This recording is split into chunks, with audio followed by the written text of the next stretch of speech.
విశాఖ ఏజెన్సీలో ఉంటాయి, ఇక్కడ అట్లాగా ఉంటాయి. అయితే అది కిలోమీటర్ల కొద్ది నడిచి వెళ్తారు కానీ బస్సు కూడా అట్లాగా జరుగుతున్న వాళ్ళ జీవితాల్లో వీళ్ళు ఒక విషాదం నింపారు. ఏంటంటే వాళ్ళు పోలీసులు చెప్పి తర్వాత వాళ్ళకి కౌన్సిలింగ్ ఇప్పించారు వీళ్ళ భాషలో. మీరు కరెక్ట్, మీకు తెలియదు ఈ చట్టం ఇది ఇది అనేటప్పటికి ఓకేనే మాకు ఎంతవరకు తెలియదు అని చెప్పేసి వాళ్ళని వదిలేశారు. అప్పుడు గ్రామ సేవక్ ఏదో సంథింగ్ ఒక పోస్ట్ ఉంటుంది, గ్రామానికి సంబంధించి ప్రతి గ్రామానికి ఒక నాయకుడు ఉంటాడు.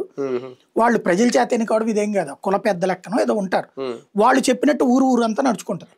ఆ పెద్దలందరినీ కూర్చోబెట్టి పోలీసులు కౌన్సిలింగ్ చేయడం, వాళ్ళు వెళ్ళి వాళ్ళ ఊళ్ళల్లో చెప్పి ఇక పైన మావోయిస్టులకు మనమేం పెట్టద్దు అన్నారు. అంతా నడిచిపోయింది. అదంతా వాళ్ళ పంచాయతీలు ఆర్గ్యూ చేసుకుంటారు, అదంతా అయిపోతుంది, నడిచిపోయేది. తర్వాత వీళ్ళు పెట్టట్లేదని మావోయిస్టులు ఈ గ్రామ పెద్దల్ని చంపడం బిగించేశారు. ఆ గ్రామ పెద్దని చంపడం అంటే గ్రామాన్ని ఆత్మరక్షణలోనే అంట. వ్యతిరేకించిన ఎదిరించిన గ్రామస్తుల మీద దాడులు చేయడం ఏం చేశారు. ఎప్పుడైతే జరిగిందో గ్రామాలు ఎదురు తిరిగినాయి.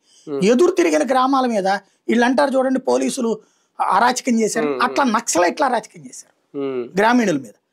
వీళ్ళ అరాచకం భరించలేక వాళ్ళు పారిపోతే పోలీసులు షెల్టర్ ఇచ్చి ఛత్తీస్గఢ్లో ఆ దీంట్లో స్కూళ్ళల్లో పెట్టి వాళ్ళకి భోజనాలు పెట్టారు.